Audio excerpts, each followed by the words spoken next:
सतपाल सांगवान के आवास पहुंची सीएम सैनी भूपेंद्र हुड्डा समेत कई नेता सतपाल सांगवान के निधन पर जताया अशोक पुष्प अर्पित कर दी श्रद्धांजलि।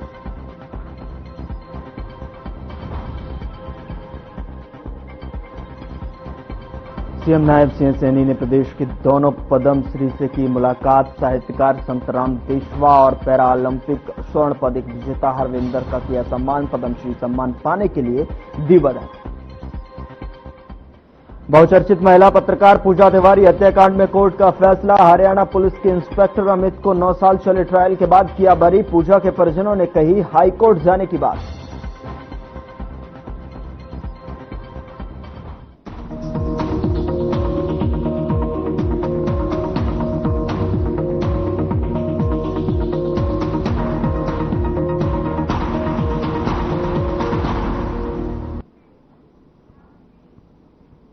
नमस्कार, मैं हूं आपके साथ गौरव राजेंद्र। बुलेटिन की शुरुआत करते हैं। मुख्यमंत्री नायब सिंह सैनी ने प्रदेश के दोनों पद्मश्री से मुलाकात की है। संत कबीर कुटीर में दोनों से सपरिवार मुलाकात की गई है। साहित्यकार संतराम देशवाल और पैरा ओलंपिक स्वर्ण पदक विजेता हरविंदर को मुख्यमंत्री ने सम्मानित किया। दोनों को मुख्यमंत्री ने पद्मश्री सम्मान के लिए बधाई दी एवं सुखद भविष्य की कामना की।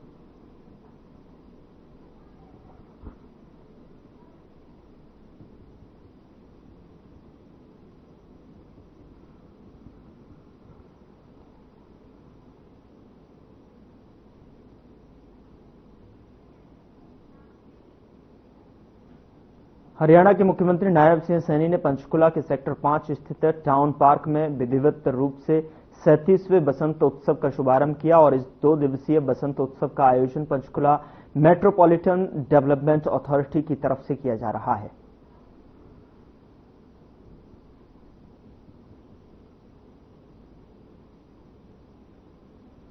मुझे खुशी है कि भारत दुनिया का ऐसा देश है जिसमें अनेक ऋतुएं हैं। हर ऋतु का अपना महत्व है। हर ऋतु के आगमन पर कोई न कोई उत्सव और पर्व मनाया जाता है।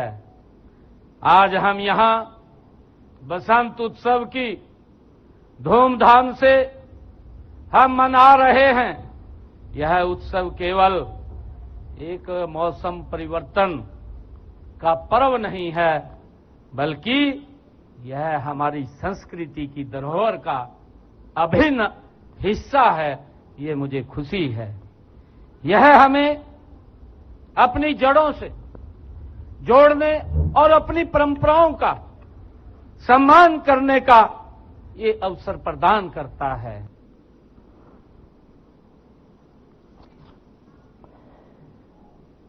मुख्यमंत्री नायब सिंह सैनी ने अंतर्राष्ट्रीय महिला दिवस के उपलक्ष्य में नारी शक्ति रक्तदान शिविर में शिरकत की और राजकीय महिला पीजी महाविद्यालय पंचकुला में शिविर आयोजित किया गया था। इस अवसर पर अंतर्राष्ट्रीय महिला दिवस की हार्दिक बधाई और शुभकामनाएं दी और इस दौरान मुख्यमंत्री ने रक्तदान करने वाली महिलाओं को प्रशंसा पत्र देकर सम्मानित भी किया। बता दें कि रक्तदान शिविर में 138 से अधिक महिलाओं ने रक्तदान किया।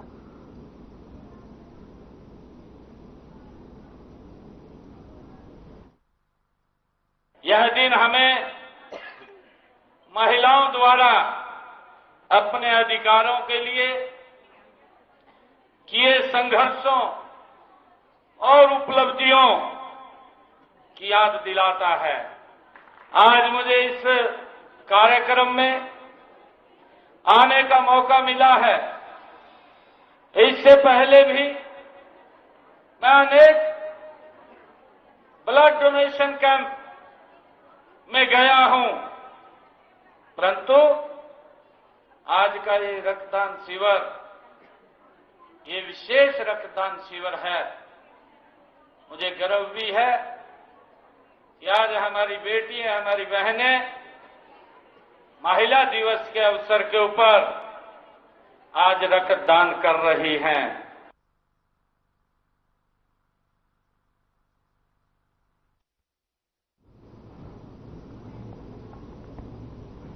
उधर चरखी दादरी में रविवार को पूर्व मंत्री सतपाल सांगवान के आवास पर सीएम नायब सिंह सैनी पूर्व सीएम भूपेंद्र हुड्डा समेत मंत्री और नेता पहुंचे और जहां पर सभी ने सतपाल सांगवान के निधन पर शोक जताया और पुष्प अर्पित कर श्रद्धांजलि दी।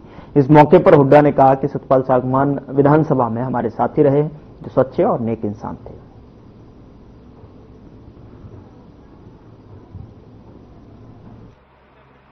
तो हमारे साथी थे और हमारे साथ मंत्री भी रहे और वो बहुत सादा और सच्चे सुच्चे इंसान थे। उन्होंने सारी उम्र जो है पहले सर्विस की और फिर बाद में समाज सेवा में गुजारा और दादरी के विकास में बहुत रुचि रखते थे। काफी उन्होंने रुचि रखी विकास का। सारे जो हॉस्पिटल है जितने भी काम आप दादरी में देखो सब उनके उसमें हमारे समय में हुआ।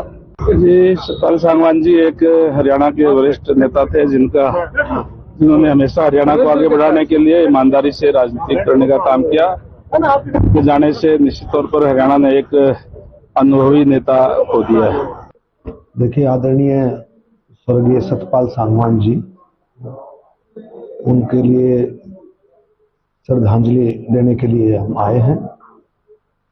हमारे और भी साथी आपस में मिलकर के सतपाल सांगवान जी किसानों के, गरीबों के, पिछड़े के, युवाओं के, महिलाओं के सबकी चिंता करते थे। हमने उनके साथ काम भी किया। मैं सांसद था, वो विधायक थे। कई बार मुलाकात होती थी। बहुत बड़े दिल के साथी रहे हैं सतपाल सांगवान जी और बड़े प्रॉम्प्ट भी थे और कई बार राजनीतिक तरीके के वो कहते हैं ना नकल मारते, जैसे मजाक करते थे। उधर भिवानी जिला के गांव बापोड़ा में मिजोरम के राज्यपाल एवं पूर्व जनरल वीके सिंह पहुंचे। उन्होंने सावित्री देवी पार्क का उद्घाटन किया और महाराणा प्रताप की मूर्ति का अनावरण भी किया। बता दें कि इस दौरान सांसद धर्मवीर सिंह की जो है मौजूद रहे और वहीं पत्रकारों से बातचीत करते हुए राज्यपाल वीके सिंह ने कहा कि सावित्री देवी पार्क का उद्घाटन किया गया है।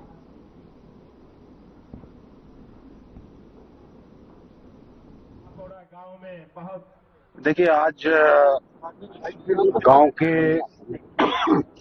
एक पार्क का उद्घाटन है। ये पार्क जो है मामराज सिंह जी ने बनवाया, जो फिलहाल अमेरिका में रह रहे हैं अपने परिवार के साथ, और उनकी इच्छा थी कि गांव के लिए कुछ कराया जाए। तो उन्होंने एक वो इलाका जो कि काफी खराब था उसको चुनकर यहाँ पर पार्क भी बनाया है, महाराणा प्रताप की मूर्ति भी लगाई है। और मुझे आशा है कि इन सब के होते हुए गांव जो है वो ऐसी और चीजें खुद भी करने की।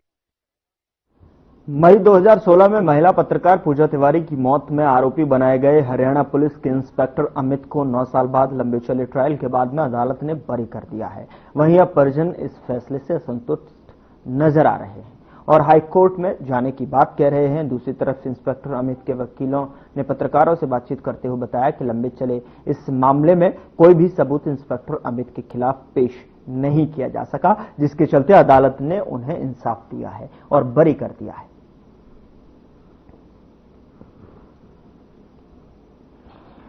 और उसको एक जो फंसाने वालों की साजिश थी वो विफल हो गई, जिसको उसको झूठा फंसाने की पूरा प्रयास किया गया, जिस तरीके से फंसाया भी गया, वो साबित हुआ कि वो निर्दोष था। इसीलिए माननीय न्यायालय ने न्याय देते हुए उसको बरी कर दिया। ये 2016 का केस है, मई 2016 का, और 9 साल बाद इसकी जजमेंट आई है, ट्रायल होकर कंप्लीट।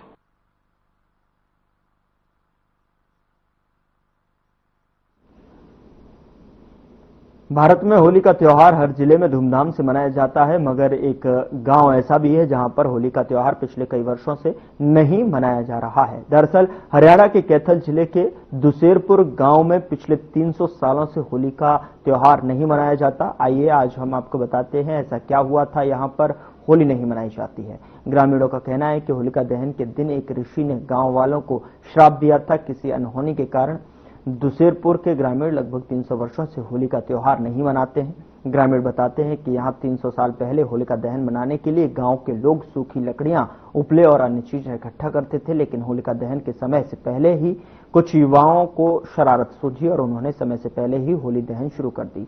ऐसा होता देख गांव के स्नेहीराम साधु ने उन्हें रोकने की कोशिश की, लेकिन वह नहीं माने और साधु के छोटे कद का मजाक उड़ाने लगे। वन विभाग से साथ थी, तो सूचना मिली तुरंत आई। तो जिसने बताया कि मोटरसाइकिल से एकदम अचानक उसके आगे तेंदुआ आ गया। तो जैसे हमें सूचना मिली, इस पूरे एरिया में सर्च अभियान चलाया, पर तेंदुआ का यहाँ कोई आसपास है नहीं, मिला नहीं कुछ, यानी आगे निकल गया वो। तो उसको अचानक उसको टक्कर लगी। तेंदुआ को नुकसान नहीं है, वीडियो से बात की जिससे टक्कर लगी, तो तेंदुआ को हल्की सी टायर चढ़ा तेंदुआ के ऊपर, तो बाइक वाला हल बढ़ाकर नीचे गिर गया, हल्की मुल्की चोट आई। बाकी हमारी आज पूरी टीम इस एरिया में निगरानी करेगी। ये होली में समाये थे, यहाँ समाधि बना दी हो मेरी, और मंगलवार की पूजा हो, और 4 साल गई थी इसने। सीम के अंदर फ्लड नहीं आएगा, सीम के अंदर अग्नि नुकसान नहीं करेगी, सीम के अंदर दुश्मन चढ़कर आएगा तो वार नहीं करागा। गदल भी पड़े, हमारा कोई नुकसान नहीं हुआ, सारा देश में हुआ। और समाधि क्यों ली थी, अपनी समाधि क्यों ली थी? समाया था जी। ये क्या कारण था, क्या कारण था? कारण देखो जी, पता इसकी इच्छा थी, न्याणी उम्र का था या कोई ज्यादा उम्र का नहीं था। कहानी ऐसे है सर कि हमारे जो हमने पूर्वजों से सुना है कि लगभग 300 वर्ष पहले यहाँ एक छोटा सा होलिका दहन किया जाता था। तो उसमें हमारे बाबा थे श्री राम स्नेहीदास जी, लटियों वाले छोटे कद के थे वो, और उन्होंने जब से यहाँ होलिका दहन बंद किया गया तो कुछ बच्चों ने उनके साथ मजाक किया। मजाक करने के बाद वो उनसे क्रोधित होकर के अग्नि में प्रवेश कर गए और उन्होंने अपने आप को नष्ट कर लिया। और जाते वक्त ये कहा गया कि अब के बाद इस गांव में कहीं भी होली का दहन नहीं किया जाएगा, और होली का दहन होगा तो कब होगा, अगर इस गांव में गाय के बछड़ा होगा और किसी जो हमारी यहाँ बहू है गांव में आई हुई तो उनके लड़का होगा होली वाले दिन, तो उसके उपरांत ही मनाई जाएगी। उधर पलवल के पंजाबी धर्मशाला के प्रांगण में 19वें रक्तदान शिविर का आयोजन किया गया, जिसमें जिला केमिस्ट एसोसिएशन की ओर से यह आयोजन किया गया था। और इस अवसर पर पलवल के पूर्व विधायक दीपक मंगला ने कार्यक्रम का शुभारंभ किया। पूर्व विधायक दीपक मंगला ने कहा कि इस पुनीत कार्य में समाज के सभी लोगों को बढ़ चढ़कर हिस्सा लेना चाहिए और साथ ही दुर्घटना के समय में जो है ऐसे लोगों की मदद के लिए रक्तदान की विशेष आवश्यकता होती है।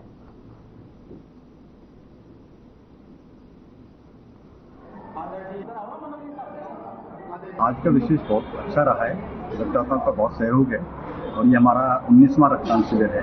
100 से ऊपर जा चुका है कैंप अभी हमारा, और अभी कैंप जारी है। इससे उद्देश्य हमारा एक ही है कि भाई जो अपना रोड साइड एक्सीडेंट होते हैं उनको ब्लड की बहुत ज़्यादा जरूरत होती है। डिलीवरी के टाइम पे जो ब्लड की बहुत ज़्यादा जरूरत होती है, और भी बहुत सारी जो अनीमिक पेशेंट हैं उनको भी बहुत ज़्यादा जरूरत होती है। और एक थैलीसीमिया के बच्चे हैं जो पलवल में बहुत ज़्यादा संख्या है और उनको भी ब्लड की बहुत ज़्यादा जरूरत होती है। क्या कहना चाहेंगे? आज के दिन हर साल ये लोग संजय अरोड़ा जी और मूलचंद मंगला जी की याद में रक्तदान शिविर का आयोजन करते हैं। ये 19वां रक्तदान शिविर है और हमें सौभाग्य प्राप्त होता है कि हम यहाँ पे भी सेवा दे पाते हैं। और यहाँ पे बहुत लोग, बहुत सारे रक्तदाता इस समय पे रक्तदान करते हैं। आज पंजाबी सभा के अंदर हमारे जी मूलचंद मंगला जी, मेरे भाई स्वर्गीय संजय अरोड़ा जी की आज उनकी याद के उपलक्ष्य में एक प्रतिवर्ष रक्तदान शिविर का आयोजन होता है। आज ये 19वां रक्तदान शिविर और मैं सभी रक्तदान शिविरों में मेरा आना हुआ है। जिला केमिस्ट एसोसिएशन पलवल की इसके तत्वाधान से होता है। हमारे प्रधान विनोद जी हैं, हमारे मशीदा साहब है, सारी टीम मिलकर के रक्तदान जैसा पुनीत कार्य करते हैं। और इस अवसर पर बहुत गणमान्य लोग भी शहर के इकट्ठे होते हैं, रक्तदान भी होता है। एक बहुत पुनीत कार्य है।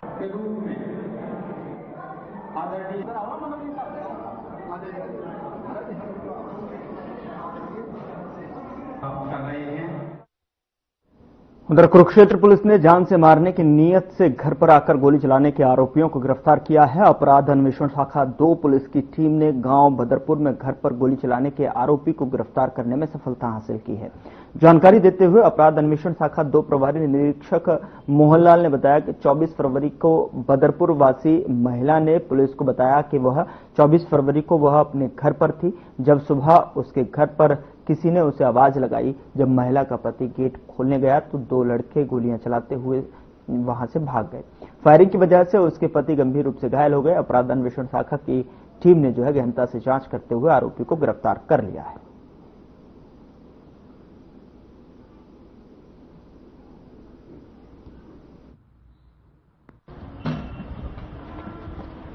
चौबीस फरवरी को गांव बदरपुर जो थाना लाडवा में पड़ता है, एक व्यक्ति को गोली मार दी गई थी सुबह सुबह। और सूचना पाकर जब हम मौका पे पहुंचे तो आसपास लोगों ने और उसकी जयप्रकाश जिसको गोली लगी थी, इसकी पत्नी ने बताया कि सुबह करीब 6:30 बजे 2 नौजवान लड़कों ने गेट खड़काया और उन्होंने कहा कि जयप्रकाश से मिलना है। जैसे ही जयप्रकाश ने गेट खोला तो उन लड़कों ने उसको गोली मार दी, जो उसकी जयप्रकाश की छाती में लगी और उसको इलाज के लिए बाद में हॉस्पिटल में भर्ती करवा दिया था, जो आज भी उसका इलाज चल रहा है अस्पताल में। और इसमें फिर जो तफ्तीश थी, ये CIA 2 को SP साहब ने मार रखी थी और SP साहब ने हिदायत दी थी कि बहुत जल्दी इस केस को ट्रेस करना है।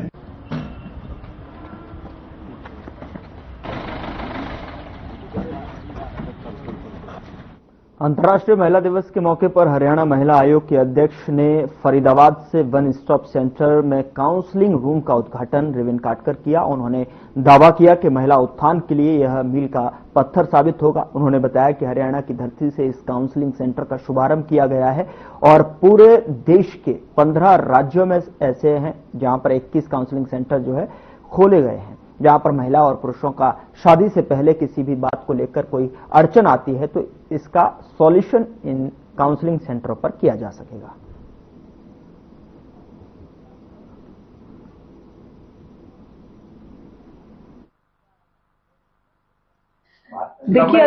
देखिए इसका कोई फिक्स डाटा या फिक्स कारण नहीं है, लेकिन ऐसे बहुत से परिवार हैं जो लव मैरिज करके एक जॉइंट फैमिली में लड़की आई और उसने अपने आप को वहां ढाल लिया, तो वो बड़ा सक्सेसफुल है।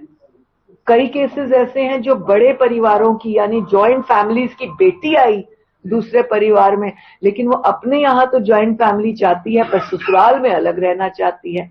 तो ये एक मेंटालिटी की बात है और मेरा पर्सनल मानना है, जो मेरा एक्सपीरियंस भी कहता है कि आप कितने भी पढ़े लिखे हों, आप गुड़े नहीं हैं अगर, तो आप परिवार नहीं जोड़ सकते।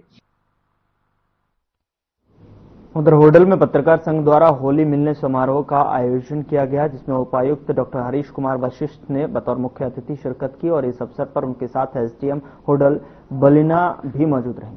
होली मिलन समारोह ब्रज के फाग रसिया सहित फूलों और चंदन तिलक की महक के साथ में गर्मामय ढंग से मनाया गया। समारोह में मीडिया कर्मियों के मौजूद अधिकारियों के साथ एक दूसरे को फूल और चंदन का तिलक लगाते हुए सौहार्दपूर्ण ढंग से भाईचारा कायम रखते हुए मनाया और जल संरक्षण का संदेश भी दिया।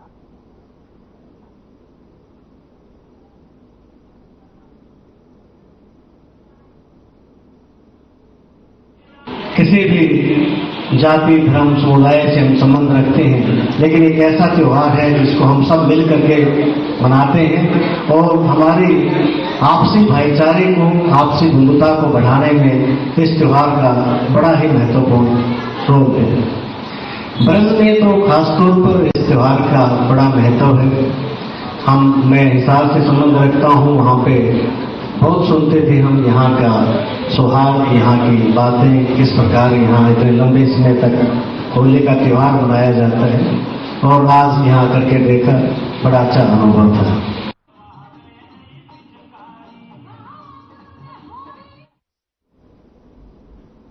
हरियाणा विद्यालय शिक्षा बोर्ड में खाली पड़ा चेयरमैन का पद आज भरा गया। हरियाणा विद्यालय शिक्षा बोर्ड के चेयरमैन ने तौर पर आज पवन शर्मा ने पदभार ग्रहण किया और पवन शर्मा ने पदभार ग्रहण करने के बाद उनके आगे बोर्ड परीक्षा को लेकर भी चुनौती है। बोर्ड चेयरमैन ने कहा कि नकल रहित परीक्षा हो सके इसके लिए बोर्ड पूरी तरीके से प्रबंधन कर रहा है। उन्होंने कहा कि बच्चों को नकल रहित परीक्षा का वातावरण दिया जाएगा। Board chairman doctor Pawan Sharma ने कहा कि बोर्ड नकल रहित परीक्षा करवाए, इसके लिए उनका बोर्ड पूरी तन्मयता से लगा हुआ है। उन्होंने कहा कि बोर्ड ने सरकार की नई शिक्षा नीति को भी अच्छे से लागू करना है।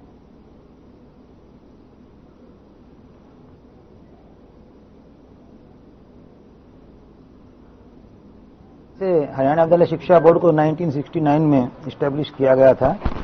उद्देश्य यही था कि गुणात्मक शिक्षा हम अपने विद्यार्थियों को दें ताकि वो एक कामयाब और सभ्य नागरिक बने, और हमारी हरियाणा की संस्कृति भी इसी दिशा पर आधारित है। हरियाणा विद्यालय शिक्षा बोर्ड का मुझे पहले भी काफी अच्छा अनुभव रहा है, 3 वर्ष के करीब, और अब जैसे मुझे दायित्व माननीय मुख्यमंत्री श्री नायब सिंह सैनी जी ने, माननीय शिक्षा मंत्री महिपाल ढांढा जी ने और हमारे उच्च अधिकारियों जैसे चीफ सेक्रेटरी साहब, एसीएस साहब, सब ने काफी अच्छा प्रश्न था कि कल हमारे यहाँ जो राजकीय कन्या वरिष्ठ माध्यमिक विद्यालय शामबड़ी गोहाना के बारे में शिकायत प्राप्त हुई थी। तो इस करके मैं बताना चाहूंगा कि हम नकल पर हमने पूरी तरह से अंकुश लगाया है और आगे भी 100% हम इसको सुनिश्चित करेंगे कि नकल रहित परीक्षा होनी चाहिए और बाहर किसी प्रकार की कोई भीड़ नहीं होनी चाहिए। पिछले 4 से 5 दिनों में आपने 4 तारीख बाद आपने देखा होगा कि हमारे जो यूएमसी के केसेज हैं उनकी संख्या में काफी कमी आई है, जिसमें 2 दिन पहले हमारे यहाँ government girls senior secondary school Chang की बात थी। वहां में मास कॉपिंग की जो हमें शिकायत प्राप्त हुई, तो हमने अपनी यहाँ से फ्लाइंग स्क्वाड भेजी बोर्ड की, secretary board of school education Haryana की ओर से। उधर कैथल में श्रोमणी अकाली दल बादल यूनिट के हरियाणा प्रदेश पदाधिकारियों ने अपने पदों से इस्तीफा दे दिया है। इस्तीफा की प्रतियां सभी पदाधिकारियों ने चंडीगढ़ भेजी हैं। संबंध में पदाधिकारियों ने कैथल स्थित नीम साहिब गुरुद्वारा में बैठक की, जिसमें प्रदेश के कई जगहों से जो है पदाधिकारी शामिल हुए। यूनिट के प्रदेशाध्यक्ष शरणजीत सौथा और महासचिव सुखवीर मांडी ने बताया कि श्रोमणी अकाली दल कमेटी की ओर से जत्थेदार रणवीर सिंह और जत्थेदार सुल्तान सिंह को बिना कारण हटा दिया गया। इसकी निंदा वे करते और इससे प्रदेश के पदाधिकारियों और सदस्यों में रोष है। इस कारण वे अपने पदों से इस्तीफा दे रहे हैं। कि मैं पहला अपनी थोड़ी जी दसना चाहना कि मैं मेरे जन्म तो पहला ही साडे परिवार जिहड़ा श्रोमणी अकाली दल दे विच काम कर रहा सी, और जन्म तो बाद जिस तरह मैं जवान होया है और मेरे ख्याल 35-40 साल तो मैं हरियाणे दे विच काम कर रहा। पहला सर्कल प्रधान रहा, फिर जिला प्रधान रहा, ते हुण मैं स्टेट प्रधान भी हरियाणे का रहा। हुण भी मतलब अज तक मैनू मतलब जिहड़ा प्रधान सा बड़ा लंबा चौड़ा काम किया और पार्टी दे नाल अकाली दा है और अकाली रवांगा। पर अज जिहड़ा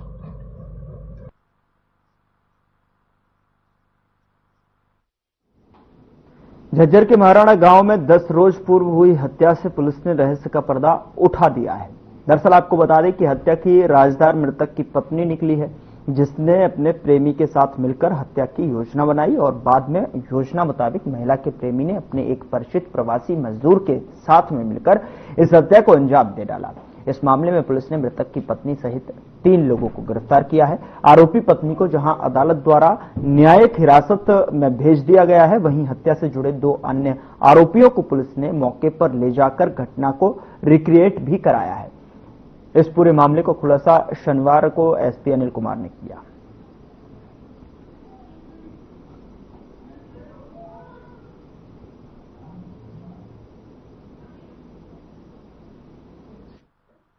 ये 2 मार्च को श्री वीरेंद्र सिंह निवासी मेहराणा ने सूचना दी कि उसका भतीजा मोहित शाम को 6:30 बजे घर से किसी व्यक्ति बुलाकर ले गए थे और उसके बाद में वो घर नहीं आया। 3 मार्च को सुबह उसकी डेड बॉडी मिली थी और जिसके ऊपर उस अभियोग में हत्या की धाराएं ऐड की गई थी।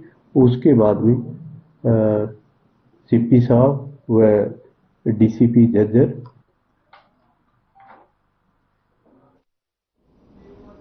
फिलहाल बुलेटिन में इतना ही। नमस्कार।